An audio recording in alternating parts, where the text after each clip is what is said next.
Olá pessoal, eu sou a professora Isabel do ADC e hoje estou aqui para que a gente possa conversar sobre deficiência intelectual.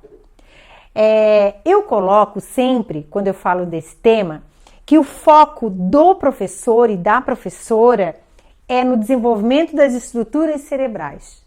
Nós já conversamos sobre isso, inclusive na necessidade de nós construirmos rotas cognitivas novas nos nossos alunos, certo? Como que a gente faz isso, né? É fácil modificar, é fácil reorganizar essa estrutura? O instrumento que se utiliza é o próprio pensamento. É pelo pensar que as sinapses vão se reorganizando. Como é que isso funciona?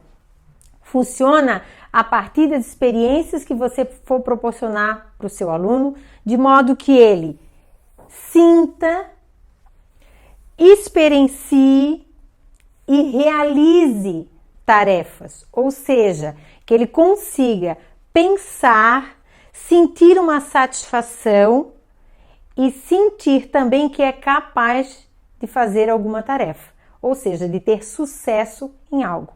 Porque a educação, especialmente a educação inclusiva, ela não tem que garantir só o acesso e a permanência do aluno. Ela tem que garantir o acesso, a permanência e o sucesso desse aluno. Pois, afinal de contas, ele está lá dentro da escola para aprender. E esse é o nosso foco. Como fazer uma criança com deficiência intelectual aprender, certo? O instrumento do pensar, ele acontece no cérebro. Mais tarde, nós vamos fazer algo, uma conversa ou mesmo um estudo para diferenciar o cérebro da mente e da parte intelectual, que eles têm relação, mas são ao mesmo tempo independentes, ok? Então, assim, o nosso cérebro, ele tem múltiplas capacidades. Essas capacidades, uma delas é a parte intelectual. Então, o cérebro ele não é todo. Uma pessoa com comprometimento intelectual, não é o seu cérebro todo que está comprometido. É apenas uma parte, só a parte intelectual. Do senso comum, as pessoas pensam que uma pessoa com deficiência intelectual vai ser incapaz de realizar qualquer coisa. E hoje nós vamos ver que é possível, inclusive, alfabetizá-los. Mas eu vou entrar em mais detalhes sobre isso mais adiante. Então, o nosso foco principal enquanto professora é construir novas rotas para que o aluno possa realmente desenvolver as suas funções cognitivas, especialmente aquelas que estão em comprometimento. O meu objetivo é esclarecer toda essa fundamentação teórica para você, de modo que você consiga, com essa fundamentação teórica, construir estratégias que vão promover a inclusão escolar do seu aluno, certo? Então vamos dar continuidade aqui. O nosso cérebro ele tem múltiplas capacidades. Então aqui eu fiz um quadrante, eu separei de forma didática, mas ele é sistêmico, ou seja, ele se relaciona, uma parte se relaciona com a outra. É como se fosse uma rede. Eu só separei de forma didática para você compreender. Então aqui eu separei inicialmente em 4 partes. A parte individual, eu até chamo isso de uma parte mais primária, porque representa o eu individual. Por que eu sou diferente de cada um? Por quê? Porque eu tenho as minhas emoções, os meus valores, a minha subjetividade, as minhas decisões, as minhas escolhas. Então, essa é uma experiência individual, certo? Só que essa experiência individual, ela se manifesta na minha parte comportamental, no jeito de ser, nas minhas atitudes, na forma como eu olho o mundo, como me relaciono com as pessoas, certo? Aqui a gente chama que é a nossa parte objetiva, é a ação, a minha atitude. E essa ação, ela ocupa um tempo e um espaço adequado. A minha parte individual, ela também se manifesta numa dimensão cultural, porque é numa dimensão cultural que eu tenho os meus pares, certo? Aqui eu tenho os valores daquela comunidade no qual eu participo. Aqui eu identifico várias intersubjetividades, a parte da cooperação. Aqui, a escola, por exemplo, poderia estar aqui, porque a escola também tem a sua dimensão cultural. Mas ela também está presente na forma como ela se organiza, como ela recebe o processo de inclusão, por exemplo. Então, aqui a minha dimensão individual, além de se manifestar de forma comportamental e cultural, ela se manifesta também dentro de uma dimensão social. Como é que hoje a escola que você está trabalhando percebe e promove a inclusão de uma pessoa que tem algum comprometimento, seja sensorial, intelectual ou físico, certo? Quais são as relações que são construídas dentro da escola que transbordam ou transpassam o muro da escola? Ou fica só dentro da escola? Então, assim, no grupo familiar, isso é fácil, né? Porque tá lá, a criança tá lá com a sua família. Mas a escola, todos os ecossistemas, porque nós temos aí, por exemplo, você é parte de um sistema, né? Você é parte de um sistema. Então, quando você está na sua família, você é um sistema, uma parte daquele sistema familiar. Então, toda família, ela tem seu próprio sistema, sua própria forma de se organizar e seu próprio pensamento também. A família tem os seus saberes pertinentes, certo? Então, ela tem atitudes também de acordo com como ela se organiza e como ela pensa. A escola também tem os seus saberes pertinentes. O professor também tem. Então, o que acontece? São 3 subsistemas dentro de um sistema maior. Então, nós temos a escola enquanto sistema, os professores enquanto sistema, a família enquanto sistema. Se esses 3 sistemas não dialogarem, a criança que está no meio e interage com tudo isso não vai ser beneficiada. Então, a minha dimensão individual, ela é influenciada pela dimensão social, certo? Porque a dimensão social são as redes, a questão política, as políticas públicas, o PPP da escola, como é que ele consegue materializar o processo de inclusão, as ações promovidas pela escola, os debates sobre a questão das diferenças. Então, vocês vejam, todos esses itens, essas dimensões aqui, elas acontecem dentro do cérebro, como uma capacidade de eu perceber o eu individual, a minha relação com o mundo, onde eu estou mergulhada e como eu me relaciono com outras pessoas. Mas, além dessas 4 dimensões, que eu já falei aqui, certo? Que é individual, comportamental, cultural e social, nós temos a dimensão espiritual. E aí, eu chamo isso do pulo do gato, né? O pulo do gato. Talvez seja aquilo que você ainda não pensou. Nessas dimensões, nessas relações entre as dimensões que nós temos 86 bilhões de neurônios conectados. E eles fazem exatamente 10 milhões de conexões. Quando eu chamo para o meu próprio pensamento a ideia de que nós temos uma dimensão espiritual, eu estou desenvolvendo no meu cérebro a parte principal para a aprendizagem, que é a parte criativa e inventiva. Entenderam?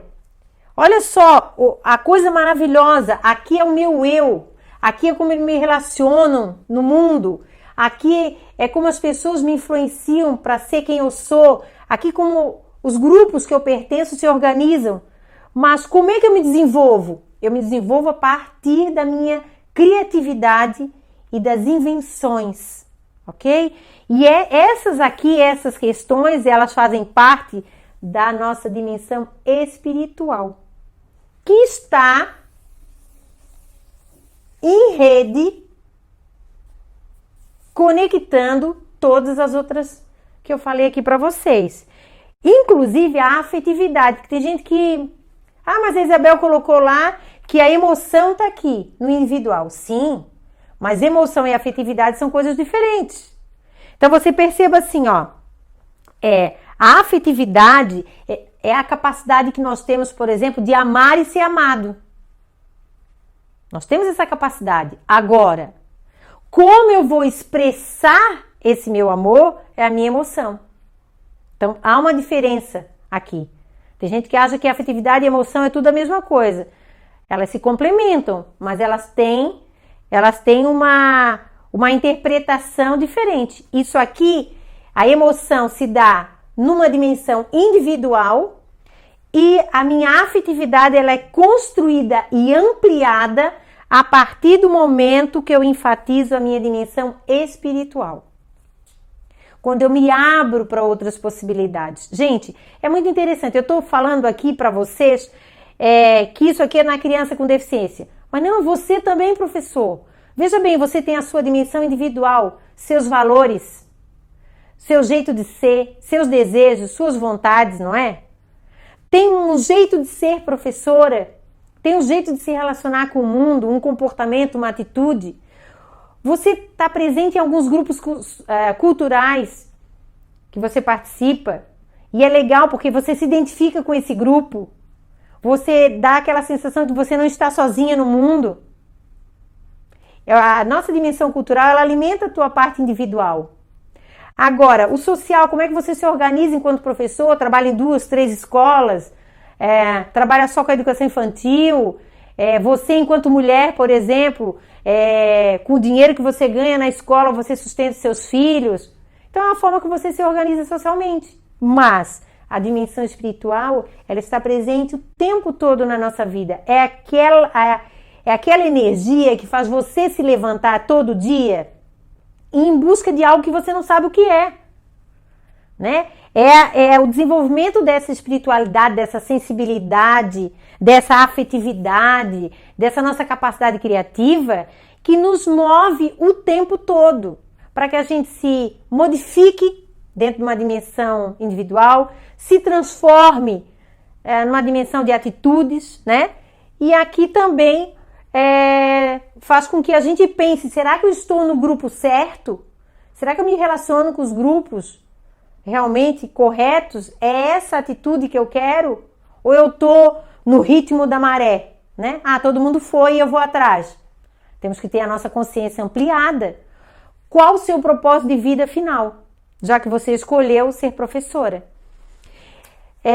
Então aqui nós vimos, né, a questão da afetividade, ela acontece dentro da dimensão espiritual. Mas lembre-se, a dimensão espiritual ela está diluída em todas as outras 4 dimensões. Vamos seguindo então aqui.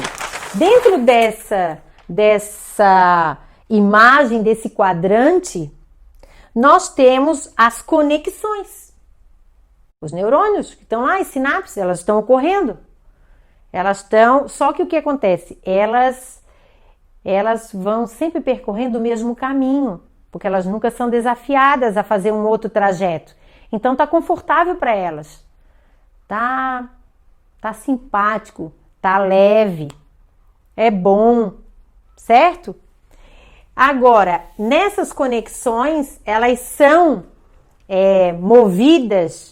movimentadas a partir das sensações que nós temos, sejam elas de prazer ou não, as percepções que nós temos sobre tudo que nos cerca e todas as relações que nós temos e que os outros têm com a gente, os nossos sentimentos e também da nossa funcionalidade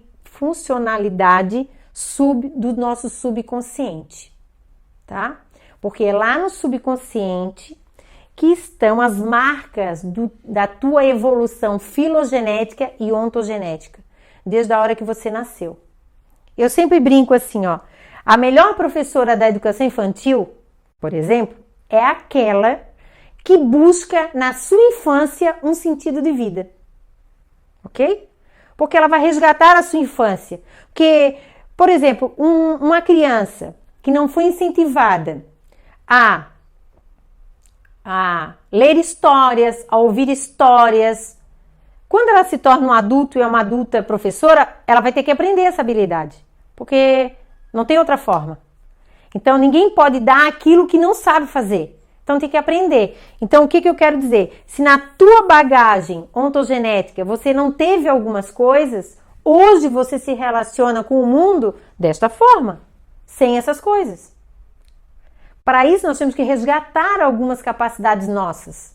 Por exemplo, dentro de você, professora, existia quando você era criança uma menina ou um menino olhudo, curioso, que não parava quieto, que vasculhava as coisas, que desmontavam algumas coisas, não é verdade? Só que esse menino olhudo e essa menina olhuda, eles foram adormecidos. Começaram a botar alguns padrões para meio domar esse menino olhudo e essa menina olhuda. E aí nós, então, nos comportamos agora como adultos, né? Centrados, mas nós também esquecemos nosso potencial criativo, o nosso potencial inventivo. Então assim, vamos juntas resgatar essa menina, acordar dentro da gente esse potencial que está aqui, porque ele está latente e precisa ser colocado de novo para fora, né? E aí, a gente pensa assim, de tudo isso que eu falei para você agora, a partir dessas 5 dimensões, vejam como nós somos seres complexos. Não é fácil ensinar. Não é fácil ensinar.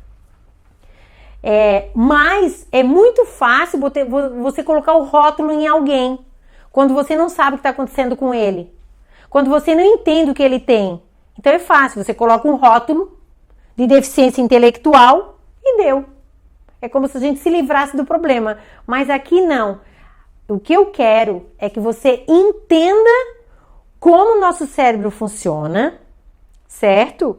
E com isso você vai entender que a pessoa que tem um comprometimento intelectual, ela vai conseguir aprender. Por exemplo, tudo isso que eu estou falando aqui com vocês, eu busquei. Sabe, assim, quando eu comecei meu curso de educação especial, uma das coisas que me estranhava é assim, não, é impossível não ter algo que ajude essas pessoas a aprender alguma coisa. Então assim, eu fui buscar, entendeu? Eu fui longe, eu fui buscar, eu compartilhei com várias pessoas, busquei as melhores experiências. E aí o que eu estou fazendo agora com você? Eu estou compartilhando isso com você. Então para você vai ficar mais fácil. Vai ficar mais fácil. Quando eu fui buscar sozinha. Então agora eu quero compartilhar com você, para que você possa realmente promover o processo de inclusão. Porque, gente, eu acredito no processo de inclusão. As células do meu corpo acreditam nisso. Eu já fiz isso acontecer. E eu quero que você aprenda também. Só que antes de fazer, eu tenho que entender como meu cérebro funciona. Porque já é meio caminho andado. Então, o nosso cérebro funciona a partir disso. Dessas dimensões, de construir novas rotas para as nossas sinapses. E essa coisa de categorizar e rotular as pessoas, a gente vai deixar um pouquinho mais de lado, entendeu?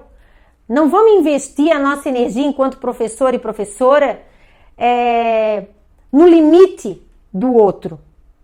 Não no limite do outro, vamos investir na potencialidade do outro, porque afinal, educar é uma aposta no outro. Sabe, como se fosse uma corrida, sabe? Não sei, eu já vi corrida de cavalo pela televisão. E já vi gente que apostou no cavalo que tinha menos chance de ganhar. E foi ele que ganhou. Então a ideia é essa, vamos apostar no outro. Porque eu não sei como é que vai ser o desempenho do outro. Mas para isso eu tenho que acreditar que é possível. Eu tenho que acreditar primeiro que eu sou capaz, enquanto professora, de fazer isso. E que o outro é capaz de mudar a trajetória ou a história dele de vida que alguém traçou com um rótulo. Olha que espetacular, gente. Isso é o que me move na educação inclusiva. E eu quero encantar vocês para isso. Vamos juntas, fazer uma rede que acredita na inclusão e que faz acontecer. Vamos lá, eu me empolgo. Sabe como é que é, né? Eu me empolgo.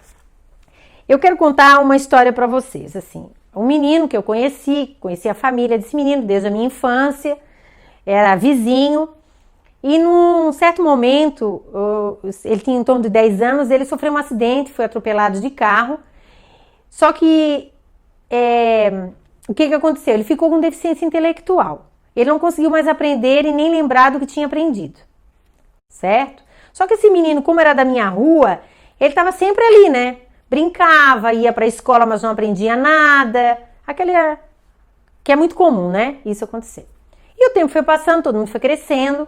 E um dia eu estava na casa de uma das vizinhas, que era a madrinha dele, e ele chegou e falou assim, ele já era adulto, eu também, e ele falou assim, madrinha, vou casar. A minha namorada está grávida. Aí contou, tudo bem, passou um tempo, e ele, da conversa, ele foi embora. Quando ele foi embora, as pessoas que estavam ali na casa começaram, meu Deus, sem noção, o cara, se o filho vai ser dele, né? E aí passaram lá os 9 meses. Passaram e a criança nasceu. E outro dia eu estava novamente na casa dessa vizinha e esse menino chegou, esse rapaz, né? Chegou com o bebê no colo. Gente, quando eu olhei o bebê tinha a cara dele. Ele tinha umas feições bem diferentes. A menina tinha a cara dele. Até hoje, né? A menina já é adolescente também.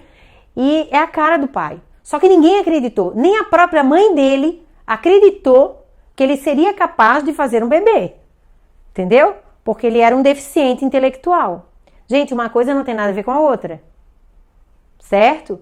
E até hoje, ele trabalha, né? Ele não conseguiu estudar, mas ele trabalha, mantém a família, tem a filha, que é adolescente, conversa. Então, assim, ó, a gente tem que deixar de lado essa ideia de que a pessoa com uma deficiência intelectual, ela vive num mundo paralelo ao nosso. Entendeu? Não, ela tem direitos de amar e ser amado, de xingar, de desistir de algumas coisas, de investir em outra, de ficar bravo, de xingar, entendeu? Ele tem todo o direito que todo mundo tem. Mas ele também tem o direito de ser diferente. Eu vou dizer uma frase para vocês de um filme bem interessante, chama-se Meu Pé Esquerdo. Tem no YouTube aí para vocês darem uma olhada. O filme bem antigo, é a verdadeira história do Christopher Brown, uma pessoa com paralisia cerebral. Então, o Christopher Brown, ele fala o seguinte, se eu não posso ser igual às outras pessoas, eu serei eu mesmo da melhor maneira possível. E é isso que nós temos que aprender, a respeitar as diferenças, respeitar que eles podem, a gente tem que investir neles para que eles se tornem o melhor possível, mas não que eles se tornem quem você é, entendeu? Porque eu não sei se o que você é a melhor opção. Então, qual a melhor opção? Você sabe qual é a melhor opção? As opções, as escolhas são individuais, ok? Então, assim, ó, eu quero agora que você anote aí, pegue um caderno, uma folha, anote, porque isso são coisas que eu já fiz e eu quero compartilhar com você. Primeiro, o nosso cérebro tem a capacidade de se organizar a partir das necessidades. Nós temos que gerar necessidades, gerar rotas novas. E aí isso vai fazer com que novas conexões de sinapses sejam mais frequentes. Eu já falei num vídeo anterior que nós temos que irritar as nossas sinapses. É isso. Nós vamos irritar elas para que elas realmente possam se desenvolver. Todos somos ou são capazes de aprender. Todos somos capazes de aprender. A qualquer tempo e a qualquer hora. Eu vou esclarecer isso mais à frente para você. Eu digo aprender qualquer coisa. Você não tem que pensar que o aprender está focado só no ler, escrever e fazer contas matemáticas ou interpretar. Entendeu? Aprender a fazer qualquer coisa.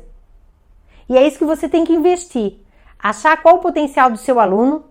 Se ele está com dificuldade em ler e escrever, o que ele tem a mais que pode estar sendo desenvolvido? Vamos investir.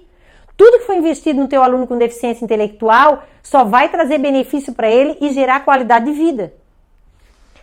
Construir rotas alternativas das sinapses. Aprendemos durante toda a vida, lógico, e nós temos as janelas de oportunidades, que vai ter um vídeo exclusivo sobre isso. As janelas de oportunidade, que é um período, né, do nascimento até a infância completa, que a criança tem possibilidades de desenvolver várias potencialidades. Então, são as janelas de oportunidade. Mas nós aprendemos pela vida toda. 5. Olha só que interessante. Nós exercitamos o nosso cérebro, assim como o corpo. Então, como é que a gente faz exercícios com o cérebro? Pensando sobre o nosso próprio pensamento, desafiando o nosso cérebro a fazer coisas que a gente não fazia. A sala de aula...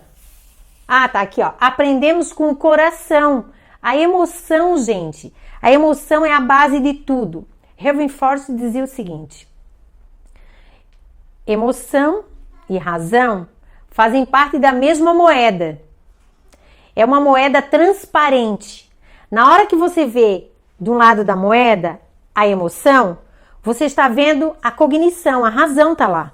E quando você vira a parte da razão, você está vendo pela moeda transparente a emoção. Então, emoção e razão estão sempre juntas, ok? Então, a gente aprende pela emoção, aprende pelo coração, aprende pela sensação de prazer e bem-estar. A sala de aula é um sistema vivo. As crianças são individuais, elas fazem parte. Cada uma tem o seu quadrante individual, comportamental, cultural e social. Você também. Mas ao tempo todo vocês estão se relacionando dentro de um sistema. As partes e o todo se relacionam. Vejam bem, cada criança é única. Por exemplo, nós não temos 2 autistas iguais, 2 síndromes de Down igual, 2 crianças com deficiência intelectual iguais. Nós não temos isso. Todos somos únicos. Okay? Mas, ao mesmo tempo, quando nós estamos numa rede, num sistema, nós somos múltiplos. Porque tem várias coisas que nos unem coletivamente. Então, ao mesmo tempo que eu sou uno, eu sou múltiplo. Quem fala isso muito bem é o Edgar Morin. Agora, o que o professor tem que fazer diante de tudo isso? Utilizar uma variedade de ferramentas para ajudar o aluno a desenvolver as suas funções cognitivas. Vejam bem aqui, ó. Uma das coisas que eu gosto muito é os materiais pictográficos. Então, os materiais pictográficos, eles ajudam na comunicação, na interpretação, certo? Você já ouviu falar na pedagogia da imagem? Pois é, a pedagogia da imagem está aí. Nós aprendemos muito pelo que vemos e pelo que ouvimos. A pedagogia da imagem trabalha com isso. Trabalha com a tecnologia, com vídeos. Então, se eu vou ensinar algo para o meu aluno, eu posso ou construir um cartaz de forma pictográfica, ou mesmo um pequeno filme, um pequeno documentário, porque isso ajuda, não é só a fala da professora. E o uso da tecnologia, né? Nós vamos ter um momento só sobre o uso da tecnologia, tá? Que eu vou estar falando para vocês, explicando o uso de cada tecnologia. Tem muita tecnologia sendo desenvolvida para ajudar a pessoa com deficiência intelectual a se colocar no mundo de uma forma mais independente e com qualidade de vida. Isso eu vou mostrar para vocês num outro momento. Agora, vejam bem, vocês podem estar pensando assim, Isabel é romântica com relação à deficiência intelectual. Não, gente, eu tenho meu pé no chão, eu sei o que demanda a deficiência intelectual. E eu quero mostrar para vocês e separar o que dá para fazer dentro da escola e o que é preciso para alguns indivíduos que têm um comprometimento mais severo. Quais são as possibilidades que tem para esse sujeito de aprender também? Vamos lá. Primeiro eu vou caracterizar a deficiência intelectual. A deficiência intelectual ela é caracterizada por uma baixa funcionalidade intelectual. Não é do cérebro inteiro. É só da sua parte intelectual. Daquelas funções, daquelas sinapses responsáveis pelo entendimento, pela interpretação, pela leitura, pela escrita, pelo cálculo. Agora, eu não posso me limitar a essa característica só da parte intelectual. Entende? Eu tenho que investir tanto na parte intelectual, desafiando, colocando necessidades para esse aluno, quanto nas outras partes, entendeu? A questão emocional, a questão comportamental, a questão cultural, social desse meu aluno. O investimento é no todo. Agora, isso exige uma educação adequada, a parentalidade positiva, o apoio social. Mas antes eu vou dizer para vocês, vamos resgatar aqui. Essa limitação, ela tem três habilidades que estão comprometidas numa pessoa com deficiência intelectual. A sua comunicação, as suas habilidades sociais e a autoproteção. Às vezes a gente vê assim que a pessoa tem uma deficiência intelectual, ela é mais ingênua, às vezes ela pode ser enrolada por alguém na rua, né? Ou até mesmo molestada sexualmente. Sabiam disso? Temos vários casos na literatura, nos jornais. Por quê? Porque ela é ingênua, ela acredita, as habilidades sociais dela ainda são muito ingênuas. Então, nós também temos que investir nessa parte, desenvolver a comunicação, que ela conte o que nós, professores, podemos fazer para que essa criança que hoje apresenta uma deficiência intelectual se torne um adulto mais independente, mais antenado, entendeu? Com as questões sociais, para que realmente ele não seja molestado, não seja incomodado, né? Tenha qualidade de vida. Isso é importante. Nós temos que pensar que essa criança tá ficando 1 ano contigo numa série, mas quantos anos mais ela vai ter? Muito. Então assim, vamos fazer algumas adequações. A maioria dos meus vídeos eu dou algumas ideias para vocês, apresento em algumas lives estratégias que são possíveis de serem feitas, isso é importante. Se não quer fazer tudo, experimenta fazer uma. E se gostou, continua, incorpore na tua prática isso. E vai continuando. Pega uma outra e assim vai. Porque o meu propósito é ajudar vocês. A mudança da prática pedagógica, ela não acontece de hoje para amanhã. É um processo gradativo. Então, escolha uma dessas coisas que eu vou falando e use. Gostou, deu certo? Faz outra, faz outra. E assim vai, experimente fazer diferente. Porque você é capaz disso. Nós somos capazes de fazer muitas coisas. Agora, parentalidade positiva. Isso é algo que é bem importante você pensar.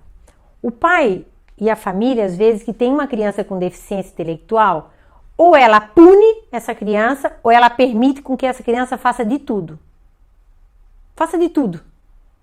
Então, nós temos que tomar cuidado, orientar essa família. Não permitir tudo, não achar que tudo que ele faz é legal. E também não punir tudo que a criança faz. Mas o equilíbrio entre o punir e o permitir é o diálogo. Então, a parentalidade positiva é você usar o diálogo. É uma birra que ele está fazendo? Vamos conversar com essa criança. Entendeu? Vamos gerar essa necessidade da conversa, do diálogo, da troca. Porque isso tudo é um treino. O apoio social. Aí é que vem a nossa intencionalidade maior. O nosso foco principal do EduSer, que é EduSer 5.0. A gente acredita numa sociedade 5.0, onde a tecnologia não vai estar disponível para substituir as pessoas, mas vai estar para melhorar a qualidade de vida dessas pessoas.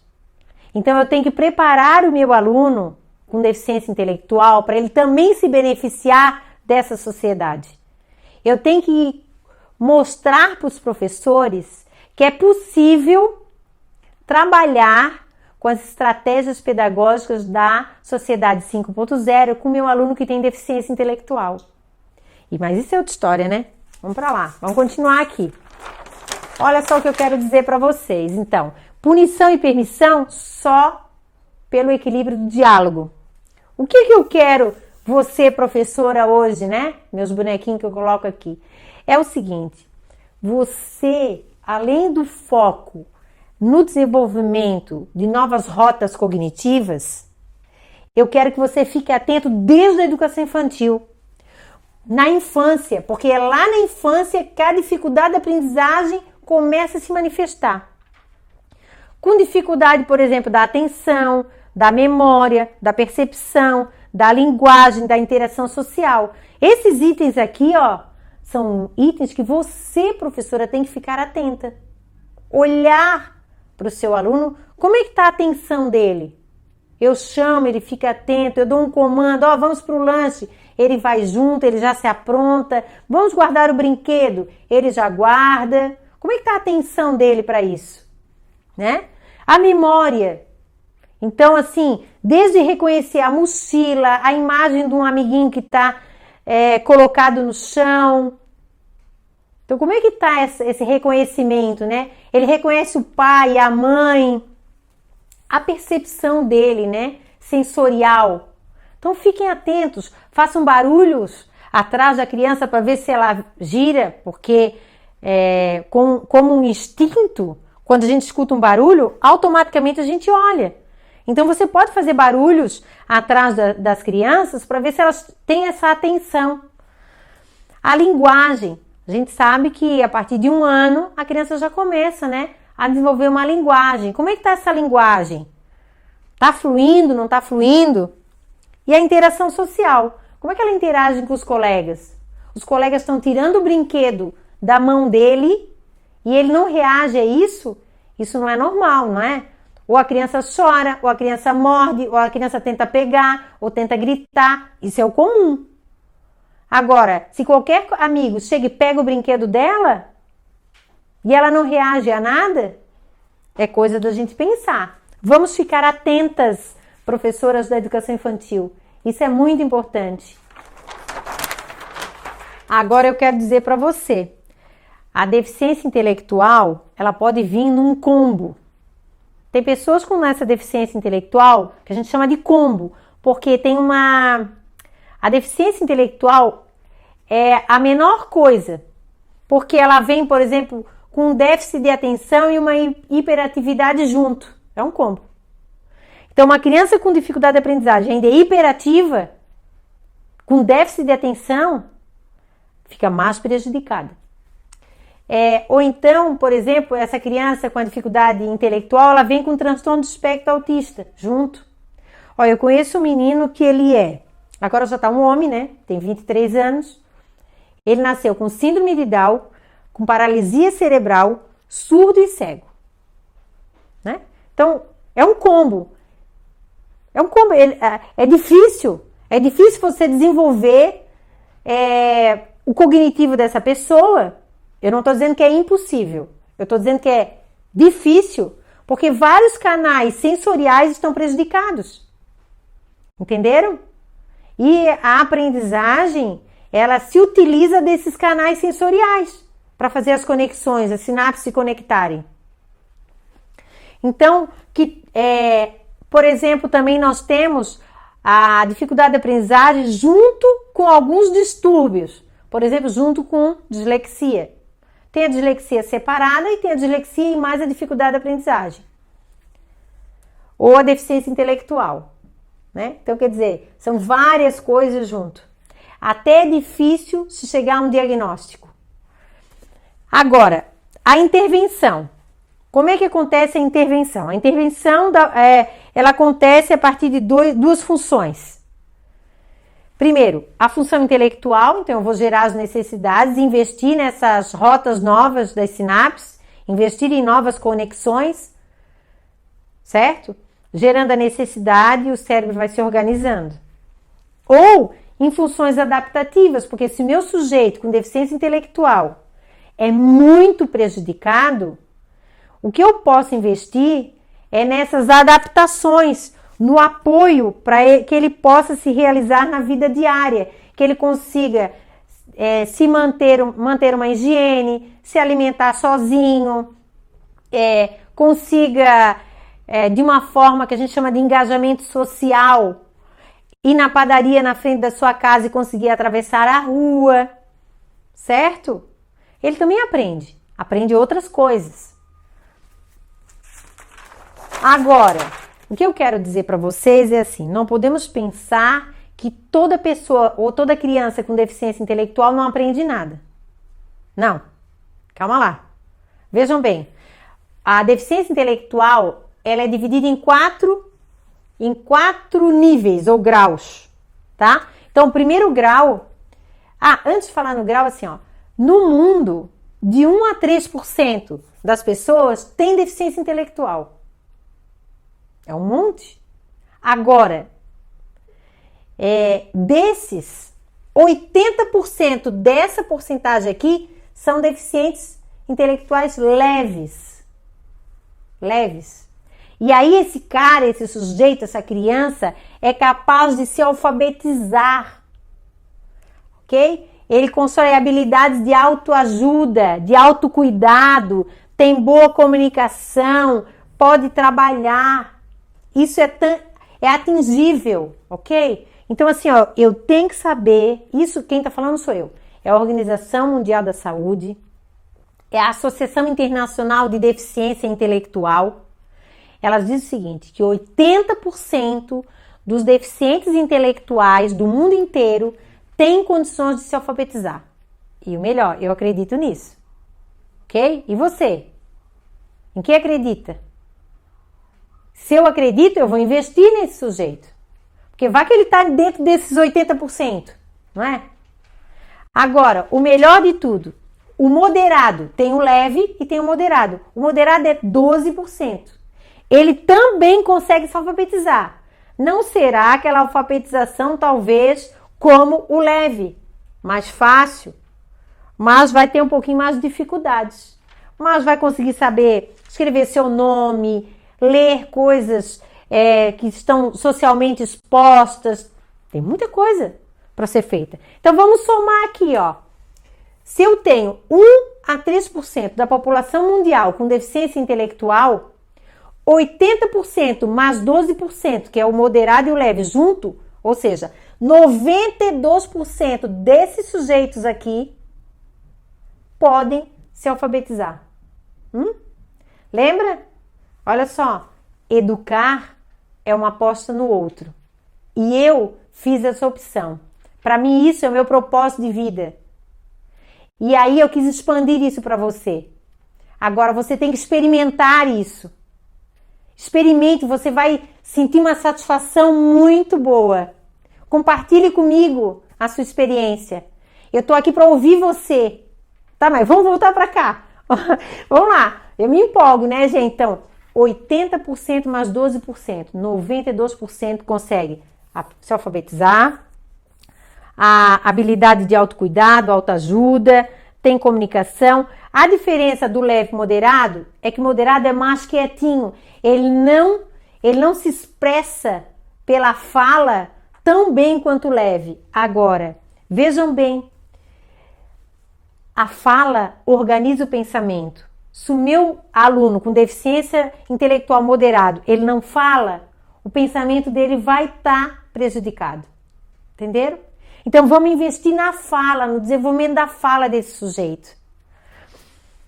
E aí aqui, ó, no leve ele pode ocupar um trabalho normal. Normal, um trabalho, pode ter um trabalho.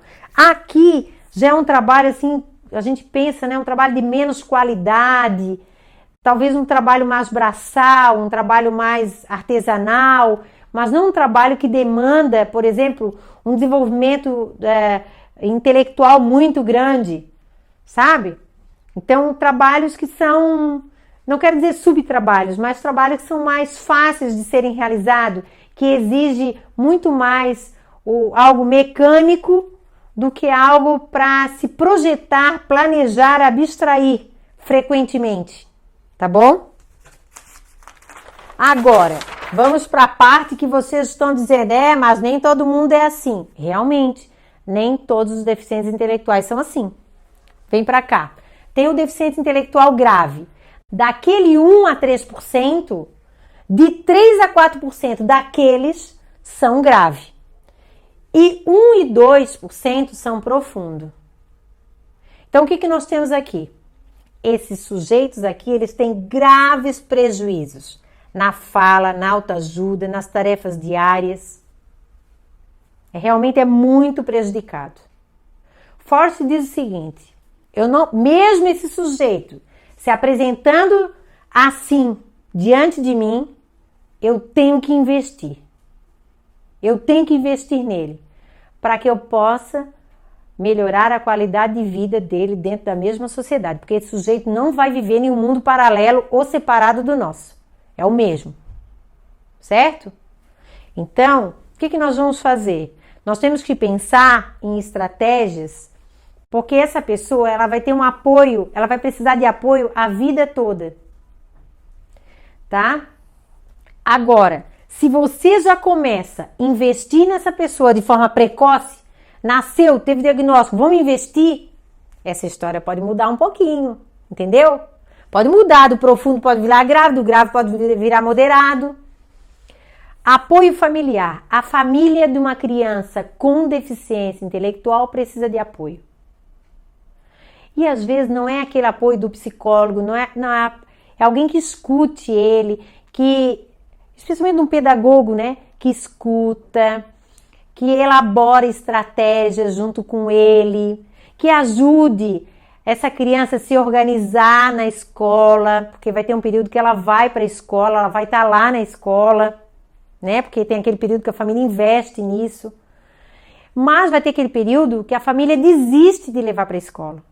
E às vezes desiste e essa criança só tem 9 anos, só tem 10 anos.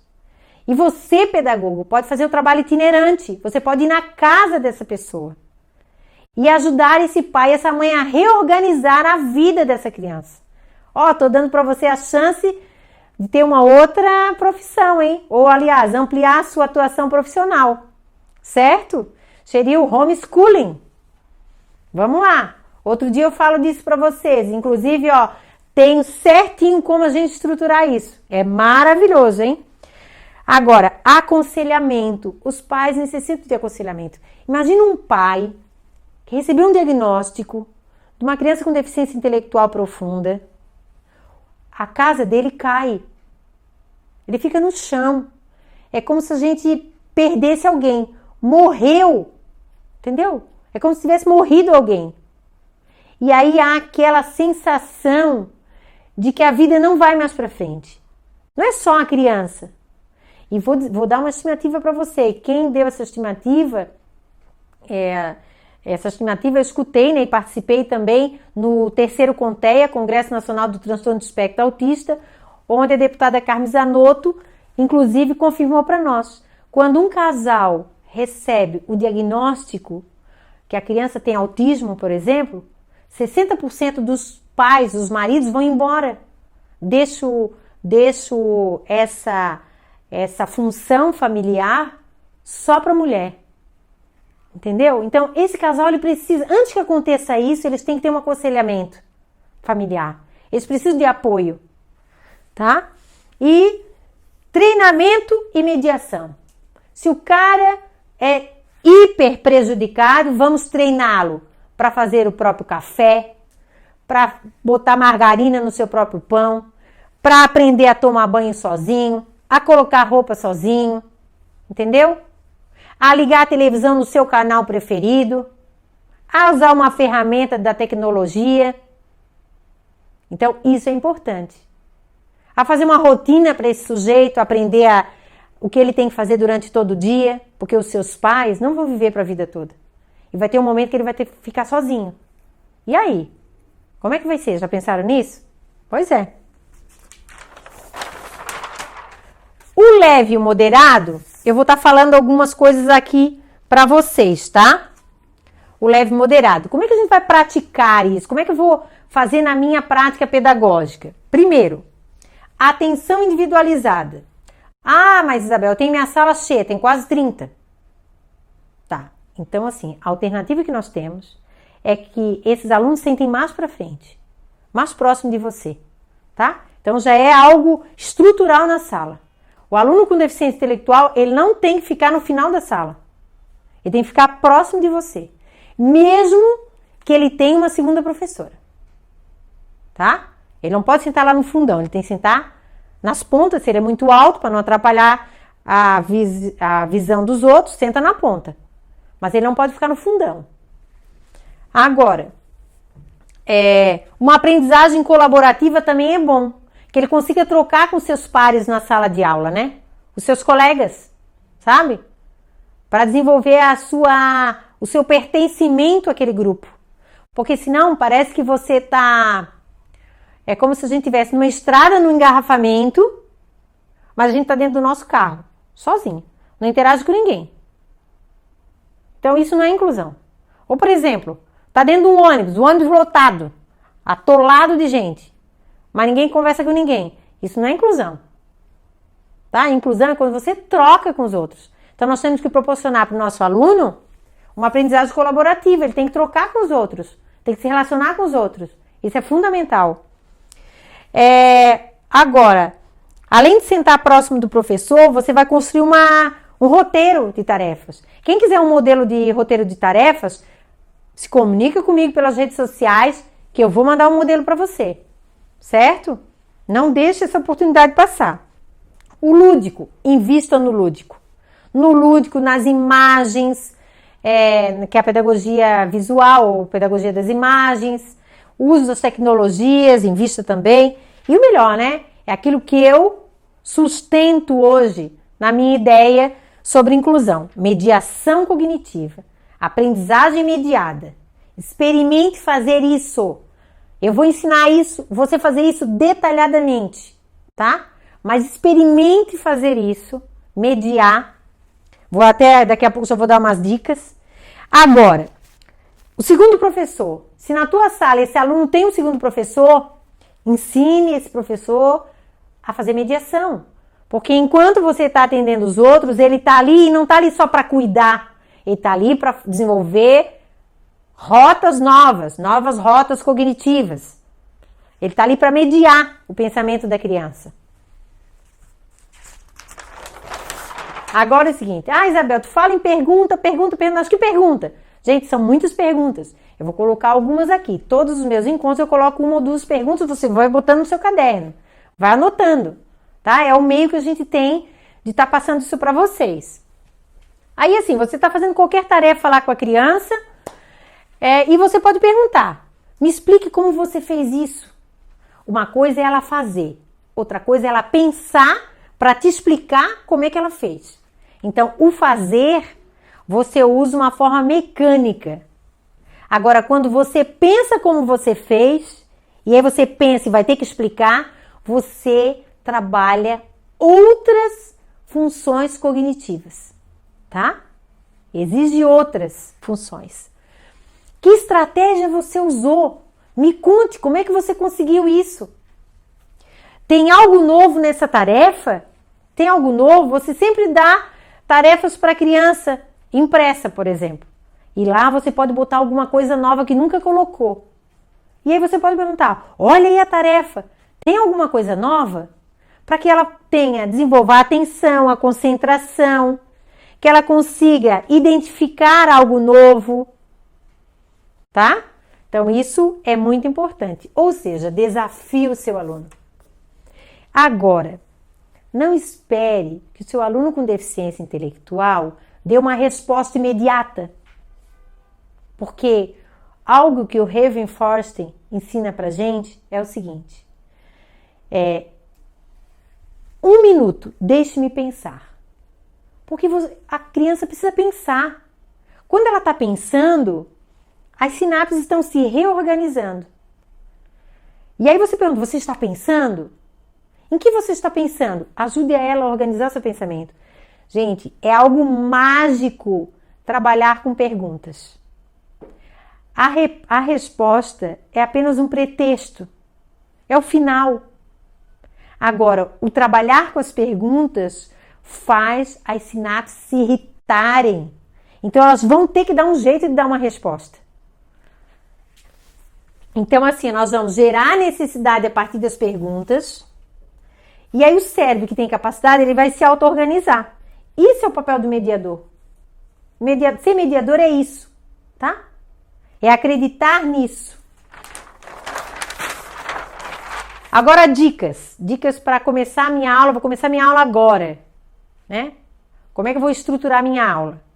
Então, assim, toda a sua aula, você tem que deixar clara a sua intencionalidade. Então, como é que faz isso? Você tem que explicar o que será feito e como será feito. Olha, hoje, no nosso encontro, nós vamos trabalhar sobre isso e nós vamos fazer mais isso e mais isso e mais isso. Você pode construir um cartazinho, colocar qual o objetivo da aula. Você pode levar escrito ou por desenho. Então, a intencionalidade é a principal coisa para as crianças ficarem recíprocas a receber a informação. Gente, isso vale para criança com deficiência ou sem deficiência. Para todos. Agora, significado. Toda nossa aula tem que construir um significado. Espero que o meu encontro hoje com você também esteja construindo um significado. Tá?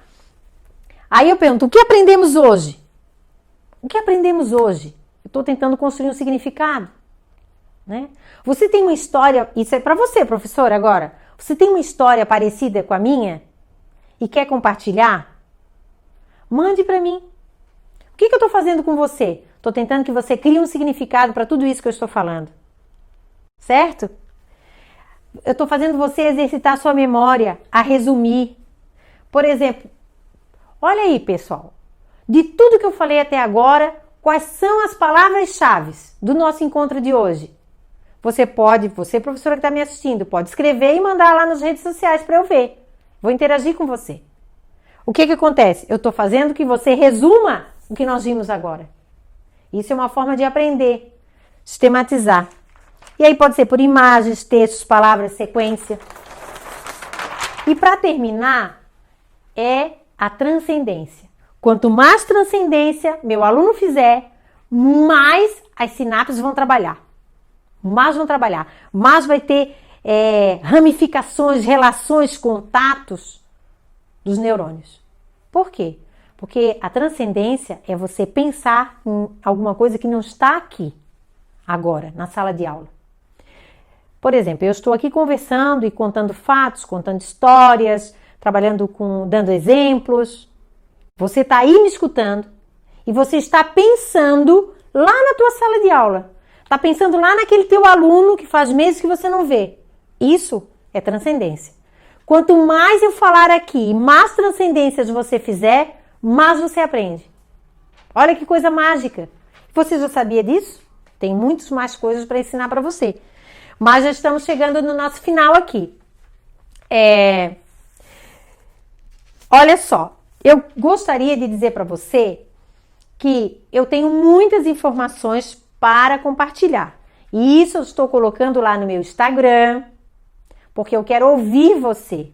Eu quero ouvir você, ver você em algum vídeo, que você compartilhe comigo a sua ideia, a sua experiência, porque assim, eu não quero estar sozinha nisso. Eu quero ter parceiras que consigam perceber que o nosso propósito de vida é muito maior do que simplesmente rotular alguém, porque isso é fácil. Eu quero viver no desafio de ensinar pessoas com o rótulo de que não aprende. Esse é o meu desafio. Eu aposto que o outro é capaz. Entendeu? Isso é leve para você? Isso é leve? Isso é pesado? Como é que você se sente? Educar é uma aposta no outro. Vamos juntas investir nisso. Vamos fazer a diferença. Então, por favor, me siga no Instagram, no Facebook, no YouTube. Compartilhe com seus colegas essas experiências, esses vídeos, porque eu quero chegar no maior número de pessoas. As pessoas têm que saber que algumas ideias que foram colocadas na nossa cabeça não são verdadeiras. Entendeu? Isso eu estou falando para você de coração, mas eu acredito nisso. E eu já fiz isso acontecer. ok? Olha, por hoje deu, né, gente? Senão os nossos sinatos vão entrar em erupção. Um beijo e até a próxima, hein? Ó, coraçãozinho para todo mundo. Tchau!